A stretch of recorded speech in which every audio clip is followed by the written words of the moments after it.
Hello viewers. तो मैं बहुत दिनों से सोच रहा था कि अब पोस्ट ऑफिस में जब से मैं जॉब कर रहा हूँ, हाँ, तो मुझे कुछ ना कुछ अपने नॉलेज के बारे में थोड़ा बहुत एक्सप्लोर करना चाहिए। पोस्ट ऑफिस की स्कीम के बारे में भी एक्सप्लोर करना चाहिए। थोड़ी बहुत लोगों को जानकारी देना चाहिए पोस्ट ऑफिस की स्कीम्स के बारे में अपनी तरफ से। बाकी तो बहुत सारे लोग हैं जो प्लेटफॉर्म पे हैं, कुछ ना कुछ बता ही रहे हैं। तो मैंने भी सोचा कि कुछ ना कुछ पोस्ट ऑफिस की जो अच्छी स्कीम है लोगों तक पहुँचाया जाए, उसके बारे में प्रॉपर नॉलेज दिया जाए, उसके क्या फ़ायदे हैं, उसके क्या बेनिफिट है, उसके प्रोस एंड कॉन्स दोनों बताया जाए। ठीक है, तो मैं आज बात करने वाला हूँ पोस्ट ऑफिस का रिकरिंग डिपॉजिट अकाउंट जो होता है, आवर्ती खाता जिसको बोलते हैं हिंदी में। इसका मतलब है आरडी अकाउंट, शॉर्ट फॉर्म में अगर बोले जाए तो इसको आरडी अकाउंट बोला जाता है, आरडी रिकरिंग डिपॉजिट। ठीक है, अब इस खाते की खासियत यह है कि ये खाता मिनिमम 100 रुपये से, मिनिमम अगर इसकी देखा जाए कि मिनिमम कितने रुपए से खाता खुलेगा, तो मिनिमम ये 100 रुपये से खाता खुल सकता है। कितने से? मिनिमम 100। और मैक्सिमम की कोई लिमिट नहीं है, मैक्सिमम की कोई लिमिट नहीं, नो लिमिट। मतलब आप कितने भी रुपए का खाता खोल सकते हैं, समझे।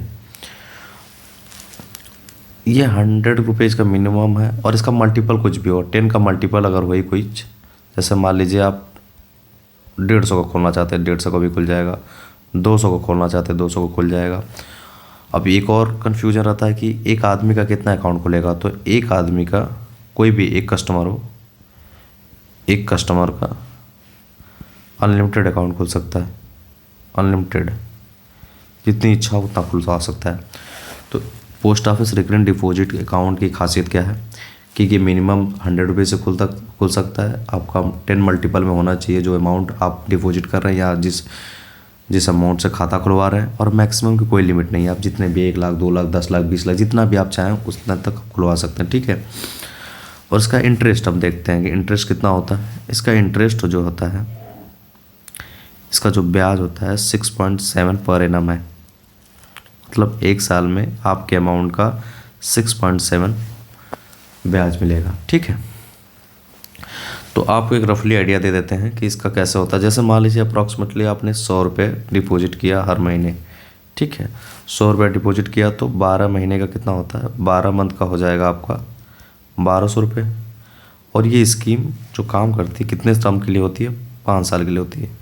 कितने के लिए? 5 साल के लिए। ठीक है, तो 12 से गुणा अगर 5 में करते हैं तो आता है 6000 रुपये। कितना? 6000 रुपये। अब यही 6000 रुपये का हम 6.7% निकाल लेते हैं, 6.7%। तो 6000 का हम अगर 6.7%, तो इसका आता है 402 रुपये। लेकिन इसका कैलकुलेशन इस हिसाब से नहीं होता। तो फर्स्ट ईयर का हमारा 1200 अमाउंट हुआ तो उसका 6.7%, सेकेंड ईयर का हमारा 2400 अमाउंट हुआ उसका 6.7%, इस तरीके से हमारा 3600 हुआ उसका 6.7%।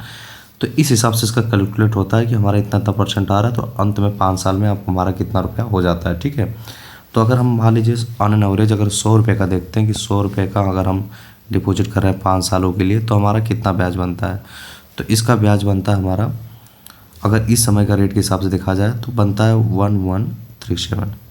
मतलब आपको एक्स्ट्रा मिलेंगे 1137 रुपये। तो टोटल आपके हो जाएंगे 6000 आपका मूलधन है, मतलब प्रिंसिपल अमाउंट आपका 6000 और 1137 में जोड़ दिए 1137, तो आपको टोटल मिलेगा 7137। अगर आपका ये कितने का है, 200 का इंस्टॉलमेंट, अरे 100 रुपये का इंस्टॉलमेंट है। ठीक है, अगर आप जैसे बढ़ाएंगे 200 रुपये का करें तो मल्टीप्लाई बाई 2, 300 करें मल्टीप्लाई बाई 3, ऐसे करके आप देख सकते हैं। तो अगर आपको जानना है कि 1000 रुपये में कितना होगा, अगर मान लीजिए हम कैलकुलेट करते हैं 1000 रुपये में कितना आता है, तो अगर आप 1000 रुपये दे रहे हैं पर मंथ के हिसाब से, तो आपके रुपये होंगे एक साल के 12000 रुपये। ठीक है, और 5 साल के हो जाएंगे 60000 रुपये। कितने? 60000 रुपये। ठीक है, तो 60000 रुपये आपको कितना ब्याज मिलने वाला है, तो मिलेगा आपको 11366 रुपये। ये रफली अमाउंट होगा, आपको टोटल मिलेगा 71,366। तो ये एक तरह का एक बचत है। आप अगर मान लीजिए मंथली आप 1000 रुपये, 100 रुपये, 200 रुपये बचा ले रहे हैं तो बहुत अच्छी बात है। ठीक है, अब ये बात आती है कि ये 5 साल तक कंटिन्यू रखना है कि नहीं। देखिए, इसमें क्या है कि आपको मिनिमम 3 साल तो कंटिन्यू रखना चाहिए। अगर आप बीच में ब्रेक करना चाहते हो तो 3 साल के पहले ब्रेक नहीं होगा, ब्रेक नॉट अलाउड है। मतलब आप इसको तोड़ नहीं सकते। कब? 3 साल से पहले। 3 साल के बाद ही अब टूटेगा ही, और 3 साल बाद जब टूटेगा तो आपको जो इंटरेस्ट मिलने वाला है जो इंटरेस्ट मिलने वाला आपको 4%, बेसिक जो है पोस्ट ऑफिस पीओएसबी खाते की, वो हमको मिलेगा 4% ब्याज पे। जितना भी आपका अमाउंट रहेगा उसका 4% पे आपको ब्रेक मिल जाए। लेकिन इसका मेच्योरिटी टर्म कितना है? मेच्योरिटी टर्म 5 ईयर है। मेच्योरिटी टर्म कितना है? मेच्योरिटी टर्म पीरियड या जो भी पीरियड या टर्म कितना है? 5 साल है। 5 साल बाद ये मेच्योर हो जाता है। आप इसको आगे कंटिन्यू भी कर सकते हैं। और ये किसका खाता खुलेगा? ये एडल्ट का भी खाता खुलेगा, मतलब 18+ का। और बच्चों का भी खुल सकता है, लेकिन बच्चों का खुलेगा पेरेंट्स के बिहाफ पे, पेरेंट्स के बिहाफ पे खुलेगा, अगर खुलेगा भी तो। ठीक है, तो ये हो सकता है। और इसमें डॉक्यूमेंट की क्या रिक्वायरमेंट होती है? डॉक्यूमेंट की रिक्वायरमेंट में आधार कार्ड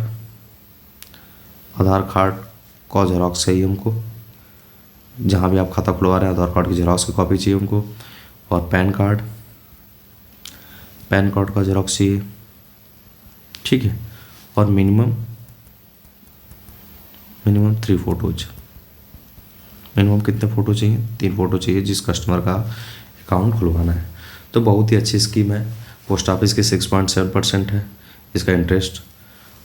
और इसका टर्म जो है 5 साल के लिए। 5 साल के बाद आप एक्सटेंड भी कर सकते हैं। आपको एक्सटेंड करने पे रिबेट वगैरह मिलता है। जैसे मान के चलिए आपका मंथली जो है, मंथली आपका 100 रुपये का है। अगर आप एक साल का अगर 1200 रुपये जमा कर देते तो आपको कुछ रिबेट में, मतलब कुछ आपको प्रोत्साहन टाइप में थोड़ा पैसा वापस मिलेगा, रिफंड हो जाएगा। तो 1200 ना लग के आपको कुछ कम पैसा लगेगा। ठीक है, कुछ कम पैसा जमा करना पड़ेगा। एक और बात है कि अब ये है कि अगर हर महीने आप कंटिन्यू करते हैं, जैसे मान लीजिए आपने 1000 रुपये का अपने आरडी अकाउंट स्टार्ट किया आरडी स्कीम से, तो आपको हर महीने 1000 रुपये जमा करने हैं। ठीक है, अगर आपने जैसे मान लीजिए ये महीना चल रहा है जनवरी का, ठीक है, जनवरी में आपने आरडी अकाउंट खुलवाया, फरवरी में आपने जमा नहीं किया, फरवरी में आपने इंस्टॉलमेंट नहीं दी, मार्च में अगर आप इंस्टॉलमेंट देने आते हैं तो 1 महीना का जो गैप होता है, इस गैप पे हर 100 रुपये पे 1 रुपये का चार्ज लगता है। हर 100 रुपये पे 1 रुपये का चार्ज लगता है। तो आपको 1000 रुपये पे 10 रुपये का डिफ़ॉल्ट देना पड़ेगा। 1000 रुपये पे कितने? 10 रुपये का डिफ़ॉल्ट। तो आपको जमा करना पड़ेगा 1010 रुपये। इस तरीके से अगर 2 महीने गैप करते हैं तो 1020, और टोटल आपको 2020 जमा करना पड़ेगा। अगर 3 महीने को 3030। और लगातार अगर आपने 6 महीने अगर 6 मंथ अगर आपने इंस्टॉलमेंट नहीं पे की तो ये लैप्स हो जाता है अकाउंट, फिर इसकी कहानी ख़त्म।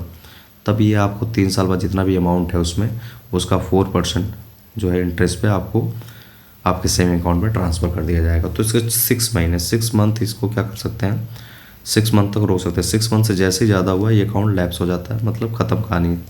ठीक है, तो ये थोड़ा सा डीमेरिट में आता है। डीमेरिट में क्यों आता है कि अगर 6 महीने तो आप अगर इंस्टॉलमेंट पे नहीं करें तो अच्छी बात तो है नहीं।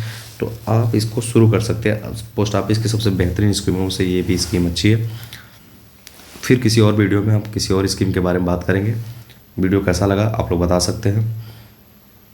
Thanks for watching.